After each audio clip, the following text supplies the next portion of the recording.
ये इंसानों की पहली ऐसी फोटो है जो वीनस यानी शुक्र ग्रह की ली गई है, वो भी विजिबल लाइट में। ये फोटो पार्कर सोलर प्रोब ने ली थी जब वो जुलाई 2020 में तीसरी बार शुक्र ग्रह के पास से गुजरा था। उस वक्त ये स्पेसक्राफ्ट वीनस से 10,000 किलोमीटर से भी ज्यादा दूरी पर था। इसके बाद और भी डेटा कलेक्ट किया गया और उसी से ये रात में ली गई वीडियो बनाई गई। इस पूरे मिशन का जो पेपर था वो 9 फरवरी 2022 को जियोफिजिकल रिसर्च लेटर्स में पब्लिश हुआ। अब जरा इस दूसरी फोटो को देखो, ये भी वीनस की है, लेकिन दोनों को कंपेयर करें तो बिल्कुल अलग अलग दुनिया लगती है। ऐसा क्यों?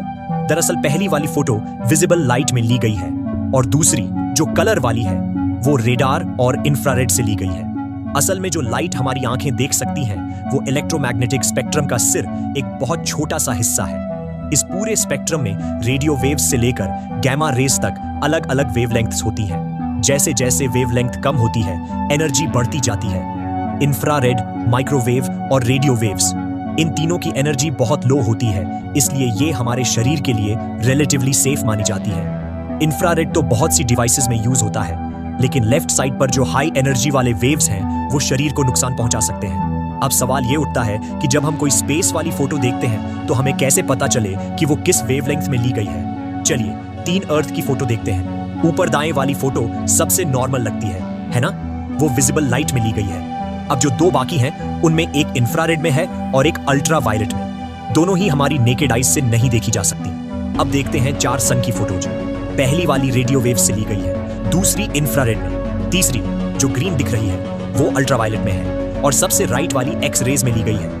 रेडियो वेव्स वाली फोटो थोड़ी ब्लरी लगती है, डिटेल्स कम है, लेकिन इससे सूरज की ब्राइटनेस वेरिएशन दिखती है, खासकर एजेस पर जो गैस इजेक्ट हो रही है। इंफ्रारेड वाली ज्यादा साफ और हाई कंट्रास्ट वाली है, जहां रंग गहरा है वहां डेंसिटी ज्यादा है। अल्ट्रावायलेट वाली सन को एकदम वाइल्ड दिखा रही है, इंटेंस फ्लेयर्स और प्लाज्मा इजेक्शन साफ दिखती है। एक्सरे वाली में तो सूरज के अंदर का स्ट्रक्चर भी दिखने लगता है। कोरोना और लूप्स थोड़े डरावने भी लगते हैं। इसी वजह से हॉस्पिटल में बॉडी स्कैन के लिए एक्सरेज यूज होते हैं, ना कि इंफ्रारेड या अल्ट्रावायलेट।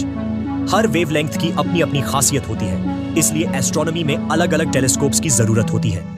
हर एक का अपना अलग काम होता है। अब जरा आपको टेस्ट करते हैं। ये जो एक सन की ब्लू वाली फोटो है, बताइए किस लाइट में ली गई है? सोचकर बताओ। अब आप कह सकते हैं कि पहले देखी गई 4 इमेजेस में ब्लू वाला तो था ही नहीं। असल में एस्ट्रोनॉमिकल इमेजेस को देखकर कलर से कंफ्यूज नहीं होना चाहिए। जैसे कपड़े का रंग कुछ भी हो, आंख बंद करके छुइए तो फील एक जैसा ही होता है। मतलब रंग सिर्फ प्रेजेंटेशन का एक हिस्सा है। अब इस ब्लू इमेज को ध्यान से देखिए। जब आप दिमाग से रंग को हटा देते हैं तो ये तीसरी इमेज यानी अल्ट्रावायलेट वाली से बहुत मिलती जुलती है। तो हाँ, ये भी अल्ट्रावायलेट में ली गई है। समझ आया? अब सवाल उठता है, एक इमेज ब्लू क्यों दिख रही है और दूसरी ग्रीन क्यों? वजह यह है कि अल्ट्रावायलेट लाइट का भी एक पूरा स्पेक्ट्रम होता है और उस पूरे रेंज के अलग अलग हिस्सों में ली गई फोटोज अलग अलग कलर्स में दिखाई देती हैं। अल्ट्रावायलेट में ली गई फोटोज बहुत आम हैं, जैसे ये दोनों इमेजेस। दाईं वाली इमेज शार्प और साफ नजर आ रही है क्योंकि इसमें अल्ट्रावायलेट स्पेक्ट्रम के सबसे हाई एनर्जी वाले हिस्से का यूज हुआ है। और हाँ, स्पेस में फोटोज लेना इतना फास्ट नहीं होता जितना हम फोन से लेते हैं, एक क्लिक में। हमारी डेली फोटोग्राफी में शटर स्पीड होती है 10वां हिस्सा, 100वां या 1000वां हिस्सा 1 सेकंड का। पर स्पेस में एक फोटो लेने में आधा घंटा भी लग सकता है और वो भी फास्ट मानी जाती है।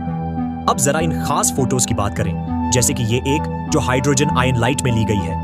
इतनी खूबसूरत नेबुला की इमेजेस एक बार में नहीं ली जाती, बल्कि बहुत सारी फोटोज को कंबाइन करके बनाई जाती है। जैसे ये एक सुपरनोवा रेमनेंट है। इसमें लो, मीडियम और हाई 3 तरह की एक्स रे इमेजेस को कंबाइन किया गया है। इसमें नीला हिस्सा एक्स रे है, हरा रेडियो वेव्स और लाल वाला विजिबल लाइट। अब वापस चलते हैं वीनस पर। यह पृथ्वी के बहुत करीब है और रात के आसमान में तीसरा सबसे चमकदार ऑब्जेक्ट है। इसे अर्थ की ट्विन भी कहा जाता है। वीनस की एक खास बात यह है कि यह सोलर सिस्टम का अकेला ऐसा प्लैनेट है जो उल्टी दिशा में रोटेट करता है। मतलब अगर कोई वीनस की सरफेस पर खड़ा हो तो उसे सूरज वेस्ट से उगता हुआ दिखेगा। वीनस की सतह थिक एटमॉस्फेयर से ढकी हुई है। ये डेंस क्लाउड्स सरफेस का ज्यादातर विजिबल लाइट अब्सॉर्ब कर लेते हैं, लेकिन इंफ्रारेड और विजिबल लाइट का एक छोटा हिस्सा फिर भी गुजर जाता है। जब पार्कर वीनस के पास से गुजरा था तो उसने 470 से 800 नैनोमीटर्स के बीच की लाइट को अब्सॉर्ब किया। ये फोटो रात में ली गई थी। दिन में फोटो लेना मुश्किल होता क्योंकि सनलाइट ऊपर के क्लाउड से रिफ्लेक्ट हो जाती। ये पहली बार था जब इंसान की आंखों ने वीनस की सरफेस को ऐसे देखा। इस मिशन का मेन मकसद था क्लाउड्स की स्पीड मेजर करना, लेकिन सरफेस को देख पाना एक प्लेजेंट सरप्राइज था। अब बात करते हैं इमेज में दिख रही उन ब्राइट लाइंस की। पहली नजर में ये लॉन्ग एक्सपोजर की वजह से लग सकती है, लेकिन ध्यान से देखें, बैकग्राउंड के स्टार्स अभी भी पॉइंट जैसे दिख रहे हैं, यानी ये एक्सपोजर का इश्यू नहीं है। असल में ये bright lines cosmic rays, space dust reflection और स्पेसक्राफ्ट से निकलने वाले पार्टिकल्स की वजह से बनती है।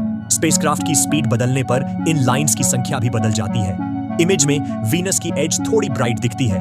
ये एटमॉस्फेयर में मौजूद ऑक्सीजन एटम्स की वजह से होता है। ऐसा ही इफेक्ट हमें अर्थ पर भी दिखता है। और यहाँ देखिए, वीनस के पीछे एक कॉमेट की टेल जैसी प्लाज्मा की लंबी सी पूंछ भी है, जो लगभग 8000 किलोमीटर तक फैली हुई है। साइंटिस्ट्स को शक है कि वीनस का पानी शायद इसी तरह खत्म हुआ है। वीनस की सरफेस बहुत ज्यादा हॉट है। रात में भी टेम्परेचर 460 डिग्री सेल्सियस रहता है। घर के ओवन की हीट मुश्किल से 200 डिग्री के आसपास होती है। तो सोचिए 460 कितना हॉट होगा। डार्क एरियाज थोड़े ठंडे होते हैं, ब्राइट एरियाज और ज्यादा गर्म। टेम्परेचर में कई दर्जन डिग्रीज का फर्क हो सकता है। वीनस की रॉक्स भी इतनी गर्म हो जाती हैं कि ग्लो करने लगती हैं। पूरा प्लैनेट एक मोल्टन स्टील फर्नेस की तरह लगता है। इन इमेजेस से हम कॉन्टिनेंट्स, हाईलैंड्स और प्लेन्स देख सकते हैं। पहले की इमेजेस में भी ये दिखता था। जब मटेरियल्स हीट होते हैं तो वो अपनी खास लाइट एमिट करते हैं। इन इमेजेस की मदद से साइंटिस्ट्स वीनस की जियोलॉजी और मिनरल कॉम्पोजिशन समझ पाते हैं। ये टेक्निक फ्यूचर में हैबिटेबल प्लैनेट्स को खोजने में भी काम आ सकती है। इतना ही नहीं, ये डेटा हमें ये भी समझा सकता है कि अर्थ कैसे इवॉल्व हुआ।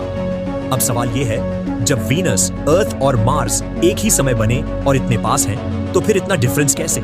मार्स तो पहले ही अनइनहैबिटेबल हो चुका है। वीनस आज लिविंग हेल बन गया है। यानी वीनस कोई नॉर्मल प्लैनेट नहीं है। वीनस की सरफेस और एटमॉस्फेयर को समझकर हम जान सकते हैं कि वो इतना हार्श क्यों है और साथ ही कैसे हम अपनी अर्थ को बचा सकते हैं। मार्स का एटमॉस्फेयर बहुत थिन है, अर्थ के सिर्फ 1% जितना। वहीं वीनस का एटमॉस्फेयर बहुत डेंस है, प्रेशर 90 से भी ज्यादा एटमॉस्फेयर तक पहुंचता है। कुछ साइंटिस्ट्स मानते हैं कि इसका एटमॉस्फेयर वोल्केनो एक्टिविटी से जुड़ा है, लेकिन अवेलेबल डेटा अभी बहुत कम है। पार्कर प्रोब का मेन पर्पस तो सन को स्टडी करना है, लेकिन उसे ऑर्बिट एडजस्ट करने के लिए वीनस की ग्रेविटी की जरूरत थी। जुलाई 2024 में पार्कर एक आखिरी बार वीनस के पास से गुजरेगा। ये उसका 7वां और आखिरी फ्लाई बाय होगा। सोचो, आज से 100 साल पहले इंसानों ने वीनस और मार्स को लेकर कई कल्पनाएं की थी, और अब जो हम देख पा रहे हैं वो सच में दिल छू लेने वाला है। इस सेंचुरी के एंड तक वीनस पर और भी मिशंस भेजे जाएंगे। और अगर आपको ये वीडियो पसंद आई हो तो वीडियो को लाइक जरूर करना, और चैनल पर नए हो तो इस चैनल को सब्सक्राइब करके बेल आइकॉन भी दबा लो, ताकि आगे आने वाली कोई भी वीडियो मिस ना हो। मिलते हैं अगली वीडियो में, तब तक के लिए स्टे क्यूरियस।